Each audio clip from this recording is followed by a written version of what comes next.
ቂሊንጦም ሄደን ጠይቀናቸዋል፣ ማዕከላዊም ሄደን ጠይቀናቸዋል። በአላህ መንገድ ላይ አብረው ታግለው የታሰሩት የታላቸው ነው። ወላሂ የተሰበረ ቀልባችንን ጠግነው የሻረው ቁስል እንደገና የነሱ ስሜት ሲነካ አይተንኛም ስሜታችን በጣም ተነክቷል። ወላሂ አላህ በሚያውቀው አይነት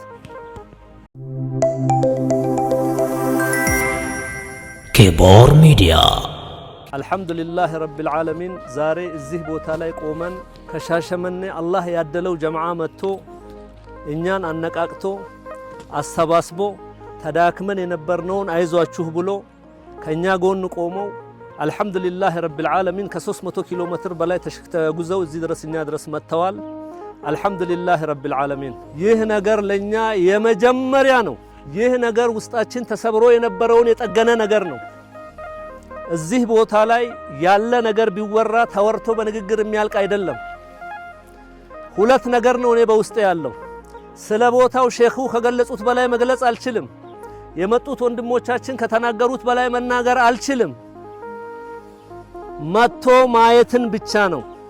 ለይሰ الخبر ከልሙዓወናት እንደሚሉት እዚህ ጋር መጥቶ ማየት ማመን ነውና እኚህ ወንድሞቻችን መጥተው ወላሂ የተሰበረ ቀልባችንን ጠግነው የሻረው ቁስል እንደገና የነሱ ስሜት ሲነካ አይተንኛም ስሜታችን በጣም ተነክቷል። ወላሂ አላህ በሚያውቀው አይነት አልሐምዱሊላህ ረቢል ዓለሚን። የሆነ ሆኖ እኔ ለሚዲያ ስቀርብ የመጀመሪያ ጊዜ ነው። አልሐምዱሊላህ ረቢል ዓለሚን እነዚህ ጀግኖች ወንድሞቻችን ይህን ያህል ኪሎ ሜትር ሰብረው በዚህ በአስቸጋሪ ጊዜ እዚህ መምጣታቸው ዛሬ እኔም ቆሜ ተዳፍሬ በድፍረት እንድናገር አድርጎኛል። ከማስተላልፈው መልእክት ውስጥ ዋና ሁለት ነጥቦች አሉኝ። እኔ ዝርዝሩ እንዳለ ሆኖ የዚህ ግቢ ችግር ቢነገር ተወርቶ የሚያልቅ ስላልሆነ ከዚህ ሰዓት በኋላም ኢንሻአላህ እስከ ማታ ባለው ሰዓት ድረስ ያሉትን ጀማዓዎች የምናስጎበኛቸው ብዙ ነገሮች አሉ። በተግባር የሚነገር እንጂ ተነግሮ የሚያልቅ ነገር ስላልሆነ ወደ ዋናው ነጥቤ ስመጣ ሁለት ነገር ነው እኔ በውስጤ እየተመላለሰ እየተቸገርኩ ያለሁት። አንደኛው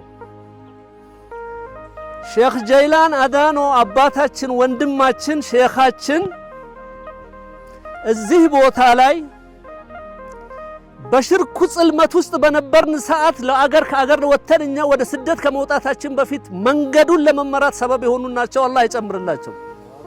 ከስደት መልስ ደግሞ ተመልሰን ስንመጣ አልሐምዱሊላህ ረቢል ዓለሚን ባሉበት አግኝተናቸው በተስፋፋ መልኩ ትግላቸውን አይተን ትግላቸውን መጋራት አለብን ብለን ከሼኹ ጋር አብረን ተሰልፈናል። ከመጣን ጊዜ ጀምሮ ቀን ከሌሊት ከሳቸው ተለይተን አናቅም።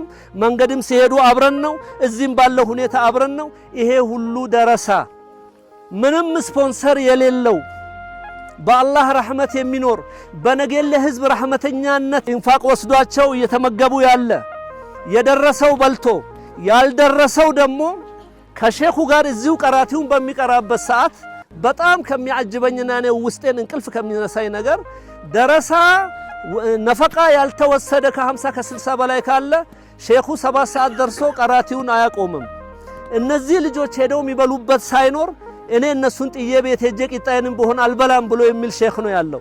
ይሄን ነገር እኛ ሚስጥሩን በቅርበት ስለምናቅ ነው እንቅልፍ ያጣ ነው። አልሐምዱሊላህ ረቢል ዓለሚን። አሁን ወደ ዋናው ነጥብ ስንመጣ ይሄን ያህል ኢጅቲሃድ በዲን ላይ ያደረገ ወንድማችን ሼኻችን አባታችን በጣም የሚያጅበኝ መልስ ያጣሁበት ነገር አለ። ይህ ሚዲያ ማሻአላህ ጥሩ ተሰሚነት ያለውና ተጽዕኖ ፈጣሪነትም እንዲኖረው ይበለጣ አላህ እንዲያደርገው አላህን እንለምናለን። በዚህ ውስጥ እንዲተላለፍልን የምፈልገው ሼኹ በእስር ላይ በነበሩ ሰዓት ከሼኹ ጋር የነበሩ ሳሂቦቹ ማአት አሉ። ቂሊንጦም ሄደን ጠይቀናቸዋል፣ ማዕከላዊም ሄደን ጠይቀናቸዋል። ወንድሞቻችን ዳዒዎች ሙጃሂድ የሆኑት ላይ ፍንፍኔ አዲስ አበባ ላይ ያሉትም አብረው ታስረው አብረው ቆይተው የነበሩት ወገኖቻቸው ወንድሞቻቸው ዛሬ ሁኔታዎች ተመቻችተው ባሉበት ሼኹ ደግሞ በዚህ በአስቸጋሪ ሁኔታ ከዚህ ደረሳ ጋር ቅድም በተነገለው አይነት በ21ኛው ክፍለ ዘመን ማመድ በማይቻልበት አይነት መልኩ ከደረሶች ጋር እንዲህ ስንቸገር ከሼኹ ጋር በእስር የነበራችሁ የእስር ሳሂቦቻቸው ባላችሁበት ሁኔታ አማና የምንላችሁ እናንተም የዲን ጉዳይ አለባችሁ አውቃለሁ። የአገር ጉዳይ አለባችሁ። ብዙ ኃላፊነት የሰው ኃይል ያስፈልገናል። እናንተ እዚህ የመጣችሁ የሚዲያ አባሎች ተቀባብላችሁ ይሄን ነገር በዓለም አቀፍ ደረጃ እውቅና እንድታስገኙልን አማናም በእናንተ ላይ ጭነናል።